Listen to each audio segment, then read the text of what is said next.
Welcome to Burlap Teachers. Enjoy the video. You'll start by ensuring you have edit or full control. Without it, you can't change the banner.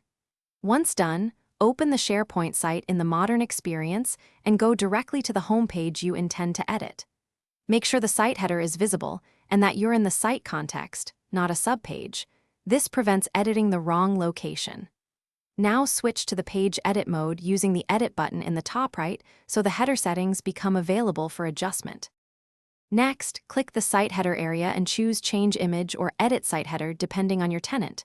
You can upload a new image or pick one from Site Assets. When you upload, set the focal point and crop so the important content stays visible across viewports. Also select the header layout and alignment, compact, minimal, or extended, because this affects how much of the banner shows. After adjusting theme and contrast for accessibility, preview the header to confirm it looks correct across desktop and mobile. Finish by saving your edits and clicking Publish so everyone sees the new banner. Once published, verify the banner on desktop and mobile to confirm cropping and responsiveness.